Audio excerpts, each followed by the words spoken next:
Salut, Grace. Tout va bien avec ton père? Oui, il est là pour un examen de routine. On attend juste maintenant.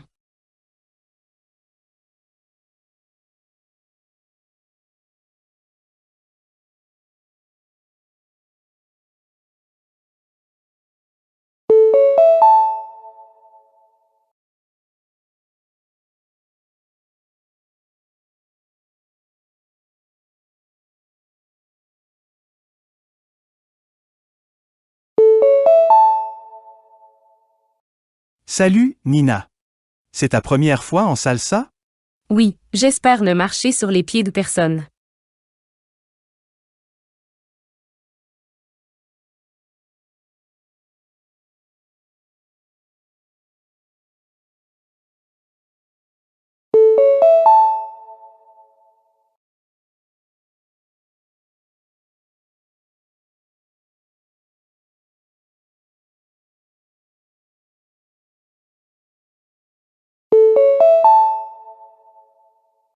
Bonjour, Léo. On s'arrête bientôt pour des collations? Oui, il y a une station-service dans 5 minutes.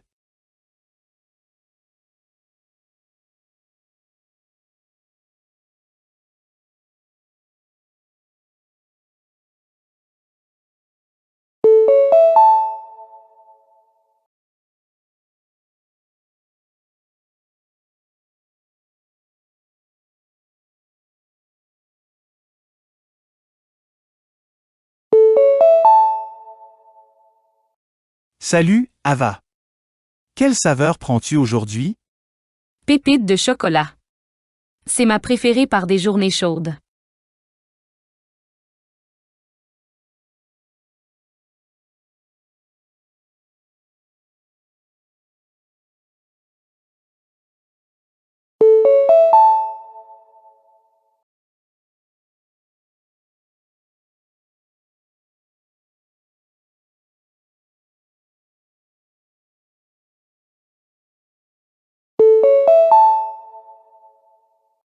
Attention à tout le personnel. Un exercice d'évacuation incendie obligatoire aura lieu demain à 11h30 précise. Tout le personnel doit quitter immédiatement le bâtiment dès le déclenchement de l'alarme et se rassembler au point de rassemblement désigné dans le parking ouest. Il s'agit d'une exigence de sécurité, et la présence sera enregistrée. Veuillez ne pas utiliser les ascenseurs pendant l'exercice. La direction vous remercie de votre coopération pour rendre notre lieu de travail plus sûr.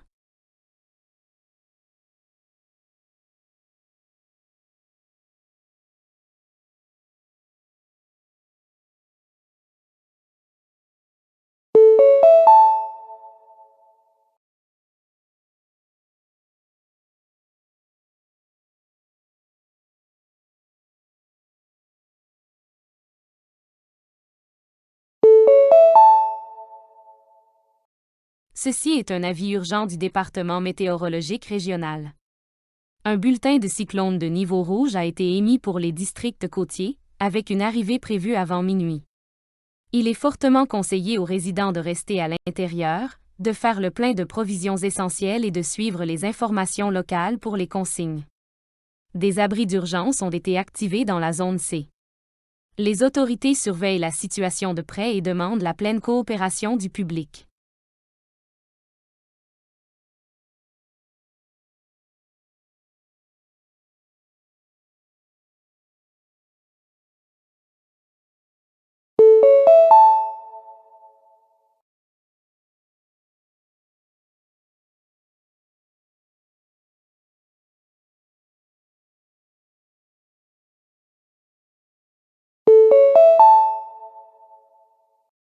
Chers patients, veuillez noter que le laboratoire de diagnostic de l'hôpital Saint-Mercy sera en travaux techniques du 2 au 4 août. Pendant cette période, les analyses sanguines et imagerie de routine ne seront pas disponibles. Les services d'urgence resteront opérationnels.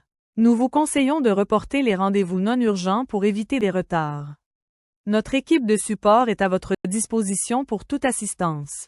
Merci de votre patience et de votre compréhension.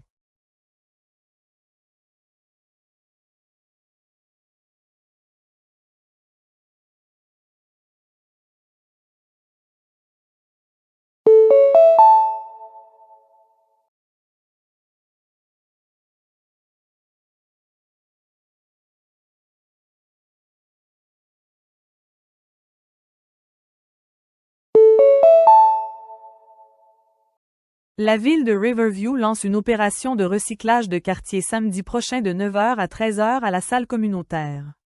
Les résidents sont invités à apporter papier, plastique et métaux. Des bénévoles guideront le tri et donneront des conseils écologiques. Cet événement favorise un environnement plus propre et réduit les déchets en décharge. La participation est ouverte à tous et des rafraîchissements seront offerts. Participez pour faire la différence.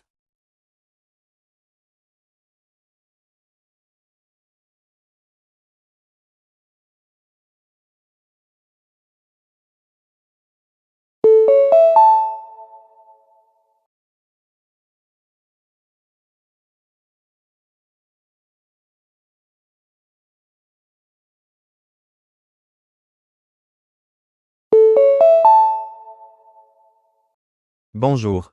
Ceci est un appel de courtoisie de Harbor Bank. Des frais de découvert ont été appliqués sur votre compte courant. Si cela résulte d'une erreur ou si vous souhaitez contester cette charge, veuillez contacter le service client sous 5 jours ouvrés. Vous pouvez également consulter votre relevé via l'application mobile. Nous sommes là pour vous aider.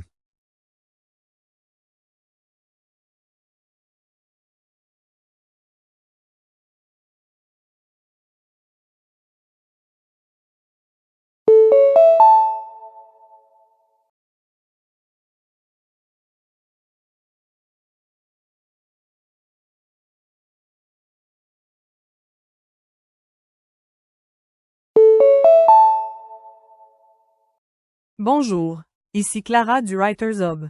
Nous organisons un atelier d'écriture créative mercredi prochain à 18 h et aimerions beaucoup que vous y participiez. C'est gratuit et ouvert à tous les niveaux, aucun matériel n'est requis. Venez simplement prêt à écrire et à partager. Faites-nous savoir si vous êtes intéressé pour que nous réservions votre place. Au plaisir de vous y voir.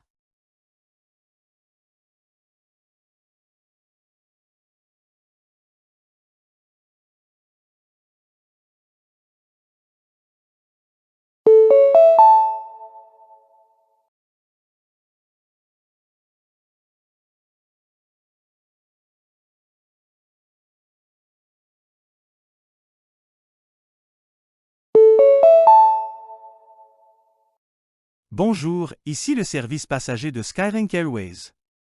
Nous avons reçu la confirmation que votre bagage enregistré a été acheminé par erreur vers un autre terminal lors du déchargement. Bien que son contenu soit sécurisé, nous avons besoin que vous validiez la description de l'article avant de lancer la procédure de restitution. Pour accélérer la livraison, veuillez contacter notre service réclamation dans les 24 heures. Tout retard pourrait entraîner une mise en attente selon le protocole habituel. Nous vous remercions de votre coopération et vous prions de nous excuser pour la gêne occasionnée.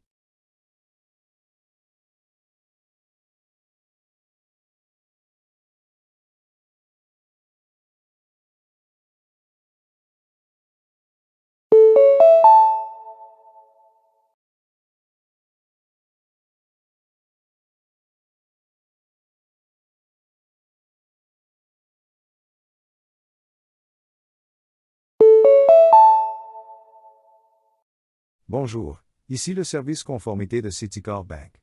Un contrôle de routine a repéré une tentative de transaction irrégulière sur votre compte d'épargne qui n'a pas franchi les filtres d'autorisation initiaux. Aucun montant n'a été débité, mais l'opération reste sous examen. Pour votre sécurité, nous vous invitons à vous connecter afin de vérifier vos dernières opérations et réinitialiser vos identifiants par mesure de précaution. Si cette transaction était volontaire, merci de nous en informer. Votre retour est essentiel pour préserver l'intégrité de votre compte.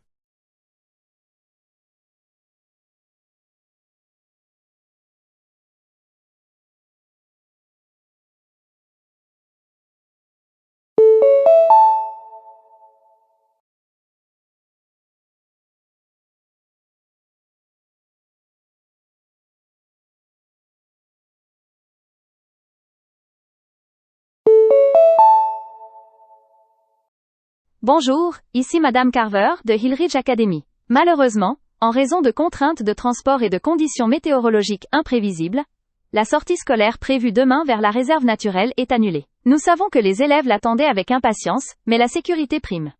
Une activité de substitution en classe est organisée, et la présence reste obligatoire. Merci de veiller à ce que votre enfant apporte tout le matériel habituel.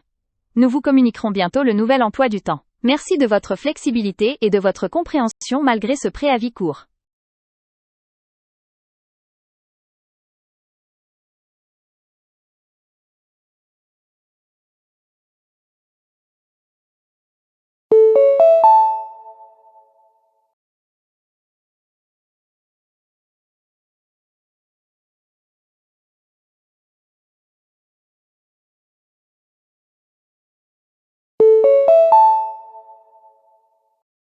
Bonjour, ici la clinique Rivermount. En raison d'un problème de recalibrage de notre appareil d'imagerie, votre examen diagnostique initialement prévu jeudi doit être replanifié. Nous donnons la priorité aux cas urgents et vous contacterons sous peu avec un nouveau créneau. Si votre test exigeait un jeûne, merci de ne pas manger avant la procédure. Nous nous excusons pour la gêne occasionnée et vous remercions de votre patience pendant la remise en service complète.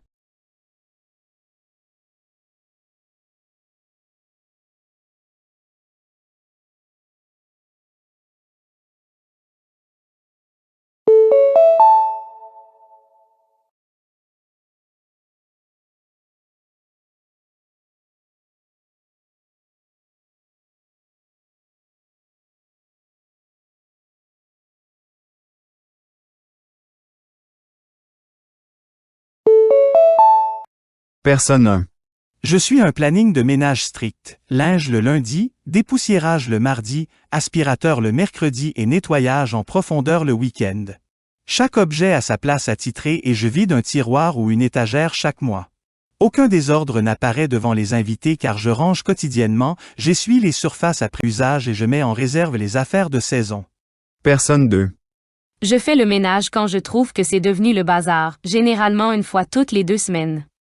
Je passe rapidement l'aspirateur et j'essuie les plans de travail, mais je néglige souvent placards et tiroirs jusqu'à ce qu'ils débordent. Je range avant l'arrivée des invités mais sans planning précis. Ma maison est correcte la plupart du temps, mais l'encombrement revient périodiquement. Personne 3.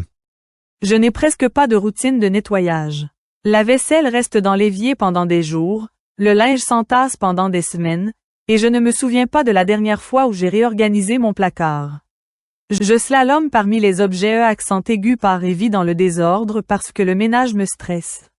Ce n'est que lorsque le chaos devient insupportable que je fais un effort à moitié motivé.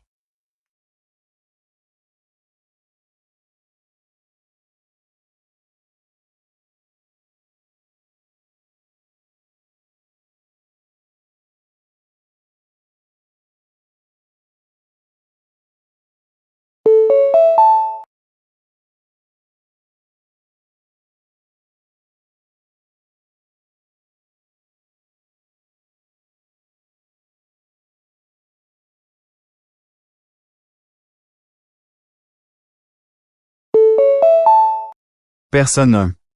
Je me propose pour faire des présentations au travail et dans des associations plusieurs fois par mois. Je rédige mon discours, m'entraîne devant un miroir et devant un petit public test, et j'améliore mes supports pour plus de clarté. Quand je parle, je maintiens le contact visuel, module ma voix et m'adapte aux réactions de l'auditoire.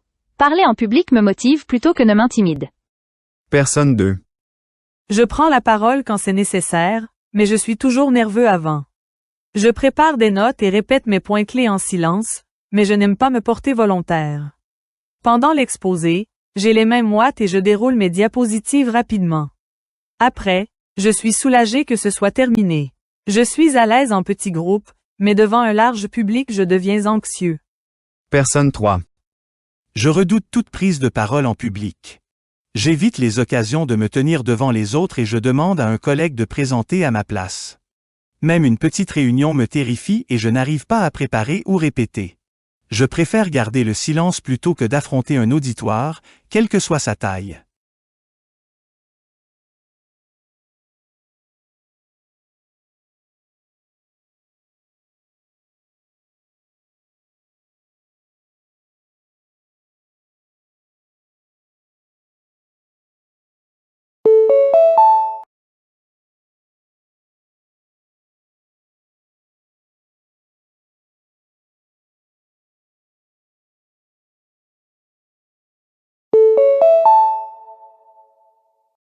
Ici Workplace Intelligence Radio. Aujourd'hui, l'IA émotionnelle dans le recrutement. De nombreuses plateformes ARH utilisent désormais un logiciel qui analyse l'expression faciale du candidat, la modulation de sa voix et son choix de mots lors des entretiens vidéo. Quel est l'objectif? Prédire des traits de personnalité tels que l'adaptabilité, la confiance ou l'honnêteté. Les entreprises affirment que cela améliore l'efficacité et minimise les biais humains. Toutefois, des études d'Oxford révèlent des incohérences inquiétantes. Par exemple, les candidats introvertis reçoivent souvent des notes plus faibles, non pas en raison du contenu, mais à cause du manque perçu d'enthousiasme. De plus, les personnes issues de cultures différentes expriment les émotions autrement, entraînant des erreurs d'interprétation. Les chercheurs soulignent que l'IA émotionnelle manque de contexte, la rendant sujette à de fausses évaluations.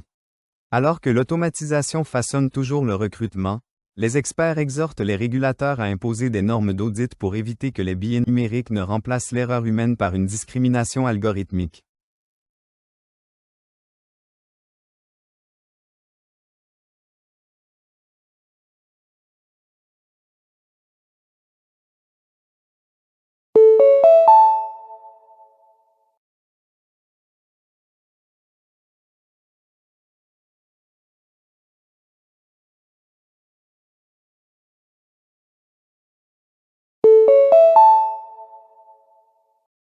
Vous êtes à l'écoute de Planète Consumée.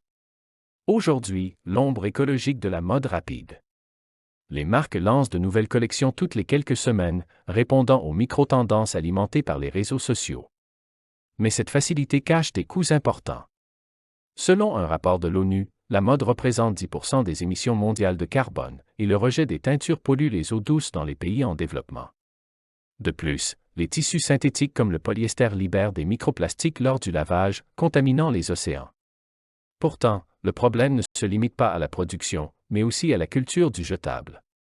En moyenne, une personne achète aujourd'hui 60% de vêtements en plus qu'il y a 15 ans, tout en les conservant 2 fois moins longtemps. Nombre de pièces finissent en décharge ou sont expédiées en Afrique, où les économies locales sont inondées de surplus inutilisables. Les défenseurs de la mode durable prônent la slow fashion, les designs circulaires et la sensibilisation des consommateurs. La prochaine fois que vous attrapez un t-shirt à 10$, pensez bien, qui et quoi paie vraiment le prix.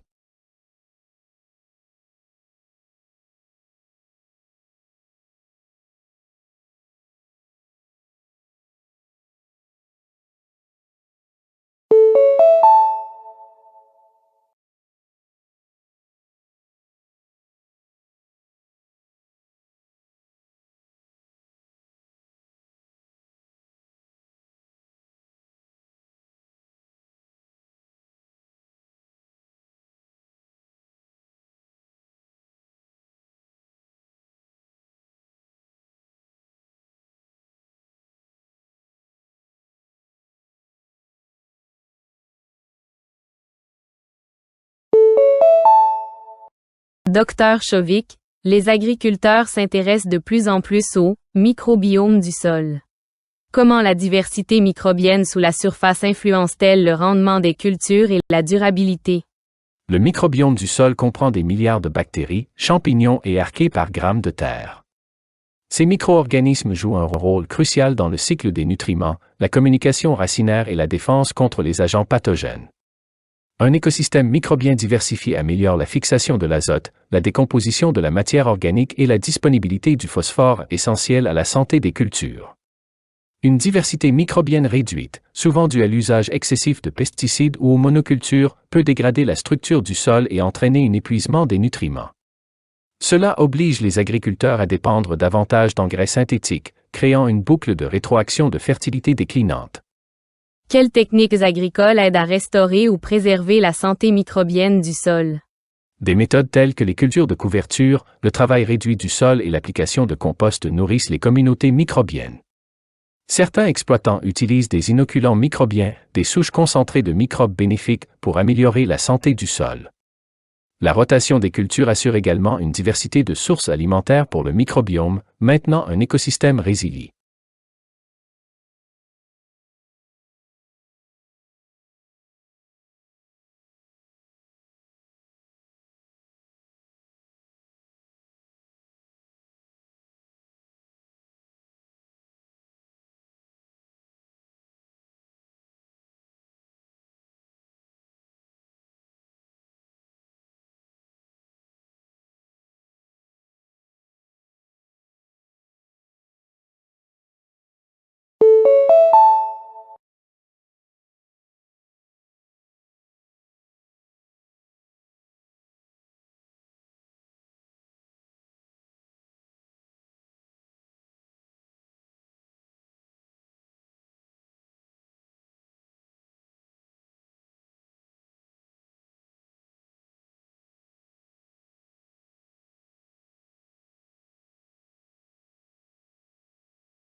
Monsieur Tanaka, alors que nous intégrons davantage d'éoliens et de solaire au réseau, des inquiétudes sur la fiabilité énergétique surgissent.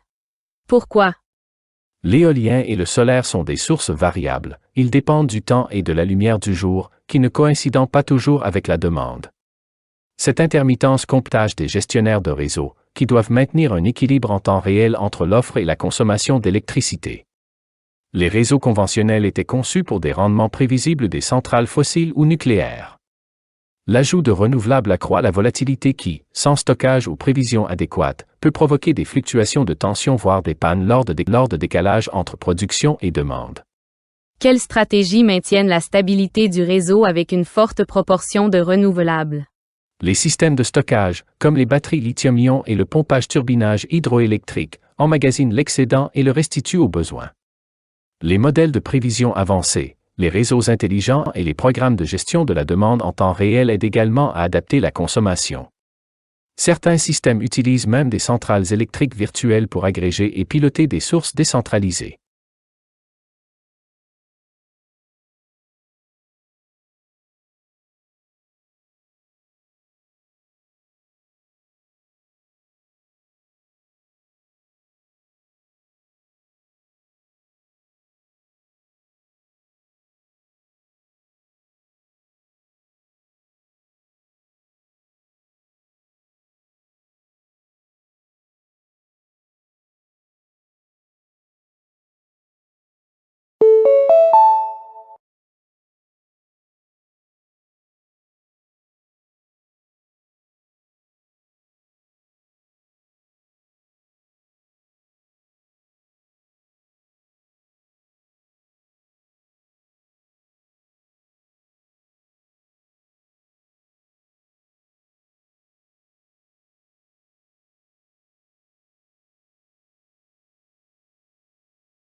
Professeur Al-Khatib, le CRISPR a révolutionné l'édition génétique, mais de nombreux scientifiques mettent en garde contre son usage sur les embryons humains. Pourquoi? Si CRISPR permet des modifications précises de l'ADN, éditer des embryons humains soulève des risques éthiques et biologiques. Les changements à ce stade sont héréditaires, donc les conséquences non désirées peuvent se répercuter sur les générations suivantes. Les effets hors cible, modifications imprévues, peuvent introduire des troubles inconnus. On craint également la distinction entre thérapie et amélioration. Prévenir une maladie génétique est une chose, modifier l'intelligence ou l'apparence est moralement ambigu et peut creuser les inégalités sociales. Comment la communauté scientifique équilibre-t-elle innovation et prudence? Les conseils mondiaux de bioéthique préconisent un moratoire sur l'édition germinale jusqu'à ce que la sécurité et un consensus social soient établis. Les recherches actuelles se concentrent sur les cellules somatiques non reproductrices où les modifications n'affectent que l'individu traité. Des cadres réglementaires stricts et une surveillance par les pairs visent aussi à prévenir tout usage abusif.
Dr Ming, les villes sont souvent plus chaudes que leurs environs, un phénomène connu sous le nom d'effet d'îlot de chaleur urbain. Quelles en sont les causes et quels impacts cela a-t-il sur les citadins? Les îlots de chaleur urbains, ICU, résultent du fait que des matériaux comme le béton et l'asphalte absorbent plus de chaleur que les zones végétalisées. Ces surfaces ont un faible albédo, c'est-à-dire qu'elles réfléchissent moins la lumière solaire, et elles conservent également la chaleur pendant la nuit. De plus, la climatisation, les véhicules et l'industrie émettent de la chaleur anthropique, ce qui accentue le phénomène. Les ICU entraînent des coûts de climatisation plus élevés, une pollution accrue et risques pour la santé tels que les coûts de chaleur, notamment pour les populations vulnérables. Ils réduisent aussi le rafraîchissement nocturne en empêchant les bâtiments d'évacuer la chaleur accumulée. Comment les villes s'efforcent-elles d'atténuer les effets des ICU? Les stratégies comprennent les toits végétalisés, les matériaux de construction réfléchissants, la plantation d'arbres urbains et l'emploi de revêtements froids qui augmentent l'albédo. Certaines villes repensent leur code d'urbanisme pour maximiser la circulation de l'air et réduire les surfaces densément bâties retenant la chaleur. Une planification urbaine intelligente intègre ces éléments à la fois pour la lutte contre le changement climatique et le bien-être public.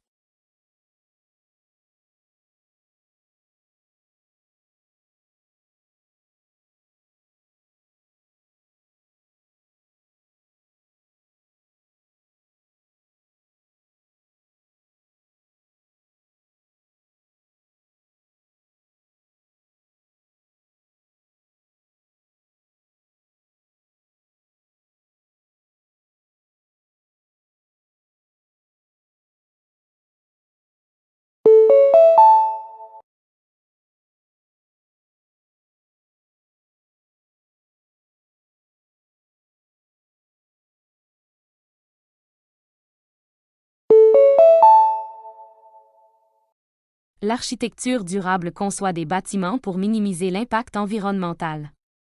Elle comprend des systèmes à haute efficacité énergétique, des matériaux renouvelables et des solutions d'économie d'eau. Les toits végétalisés, la lumière naturelle et la ventilation passive réduisent la consommation de ressources. Ces bâtiments favorisent la santé, génèrent des économies à long terme et diminuent l'empreinte carbone. Les architectes allient désormais esthétique et écologie. Les villes adoptant le design durable sont mieux préparées aux défis climatiques. Construire vert n'est plus une mode, c'est une nécessité pour un avenir vivable.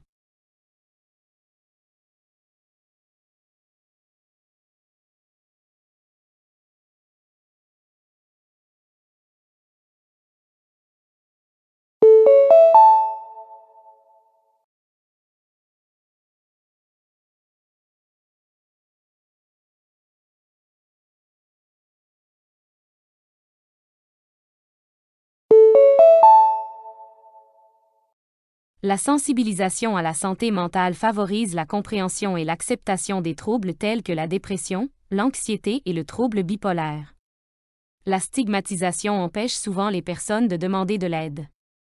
Les campagnes, l'éducation et le dialogue ouvert contribuent à changer les perceptions. Le bien-être mental influe sur les relations, la productivité et la qualité de vie globale. L'accès à la thérapie, aux groupes de soutien et aux services de crise est crucial. Traiter la santé mentale comme la santé physique est essentiel.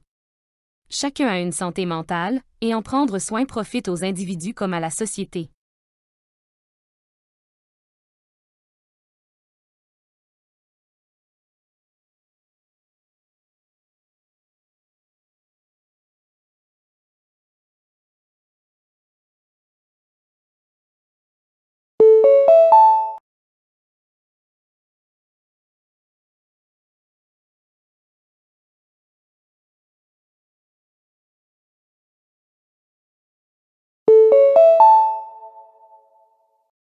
Les débris spatiaux incluent des satellites hors d'usage, des parties de fusées et des fragments en orbite autour de la Terre. Ces objets présentent un risque de collision pour les engins spatiaux actifs et la Station spatiale internationale. Avec l'augmentation des lancements, le danger croît également. Les agences spatiales suivent ces débris et explorent des technologies de récupération. Prévenir la création de nouveaux déchets par un meilleur design et une élimination contrôlée est essentiel.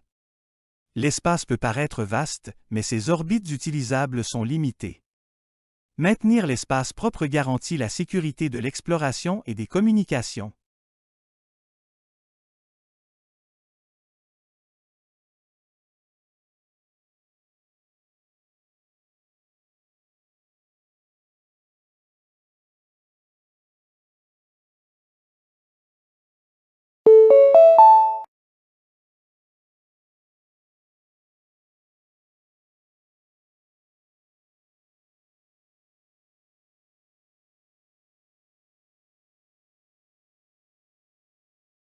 Les jumeaux numériques sont des modèles virtuels de systèmes réels, usines, véhicules ou même villes, utilisés pour simuler, surveiller et améliorer les performances. En reproduisant les objets physiques en temps réel, ils permettent aux ingénieurs de tester des idées sans risque. Par exemple, un jumeau numérique d'un moteur à réaction permet de prévoir l'usure avant la défaillance. Ils sont de plus en plus utilisés en santé, en urbanisme et en industrie manufacturière. Bien qu'efficaces, ils suscitent des inquiétudes quant à la sécurité des données et à la fiabilité. À mesure que les secteurs deviennent plus accent aigu S sur les données, les jumeaux numériques deviennent des outils essentiels pour la précision et l'innovation.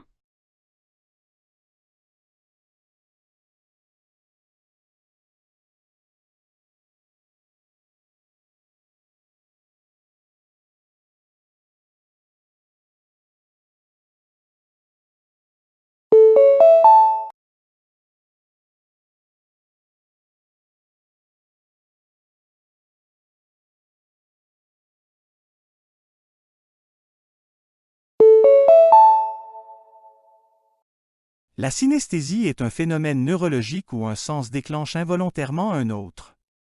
Une personne peut voir les sons en couleur ou goûter des mots. Ce phénomène est rare, touchant seulement un petit pourcentage de la population, mais il améliore souvent la créativité et la mémoire. De nombreux artistes et musiciens rapportent des expériences synesthésiques. La science ne le comprend pas encore entièrement, bien qu'il ne soit pas considéré comme un trouble. C'est plutôt une manière unique de percevoir le monde, brouillant les frontières entre les expériences sensorielles de façon fascinante.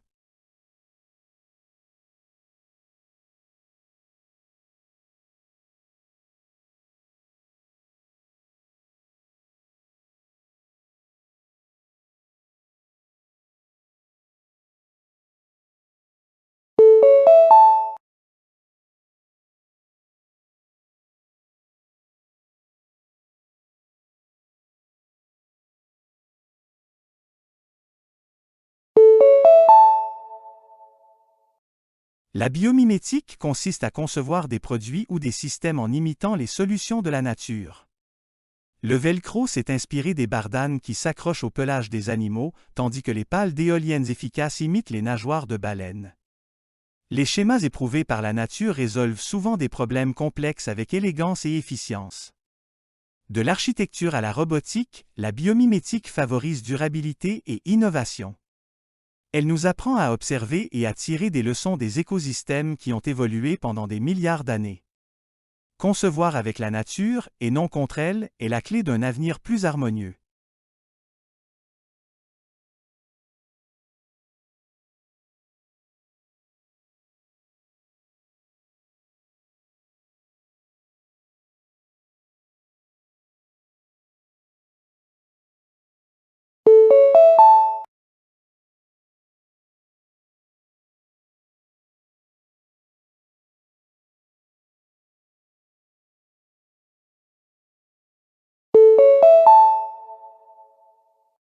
Le mode de vie zéro déchet vise à envoyer le moins de déchets possible en décharge en réutilisant, en compostant et en achetant de manière réfléchie.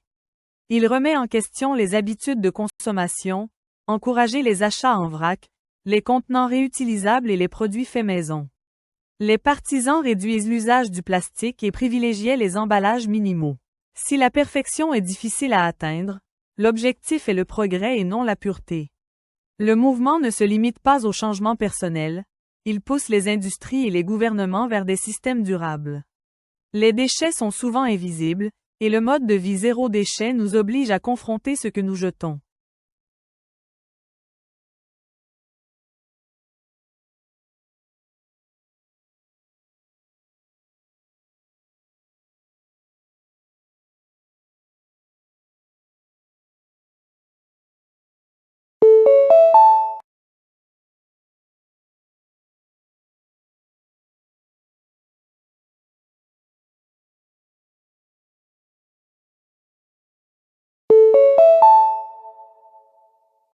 L'énergie géothermique exploite la chaleur interne de la Terre pour produire de l'électricité ou fournir du chauffage direct. Elle est renouvelable, constante et émet peu de gaz à effet de serre. Des pays comme l'Islande l'utilisent massivement pour l'électricité et l'eau chaude. Les centrales géothermiques nécessitent des conditions géologiques spécifiques, donc l'emplacement est crucial. Bien que les coûts initiaux soient élevés, les frais de fonctionnement restent faibles. Alors que le monde recherche des énergies propres, la géothermie peut compléter l'éolien et le solaire, notamment dans les régions volcaniques. Exploiter le cœur de la Terre pourrait alimenter silencieusement et fiablement les villes de demain.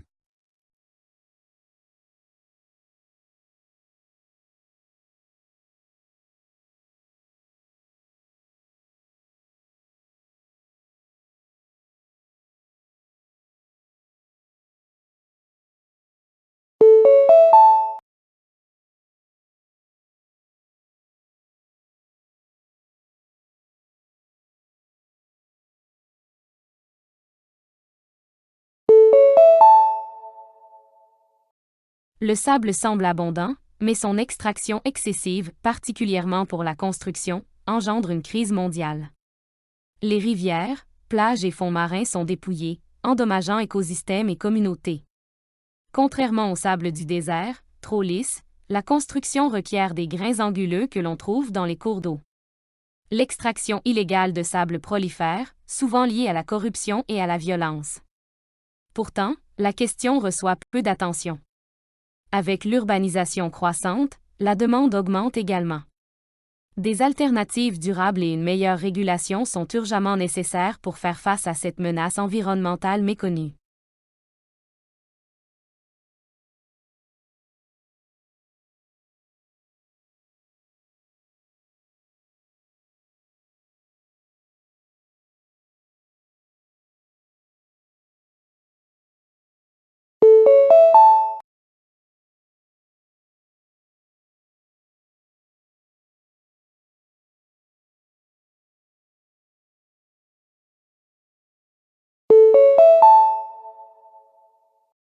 La neuroplasticité est la capacité du cerveau à se réorganiser en formant de nouvelles connexions neuronales.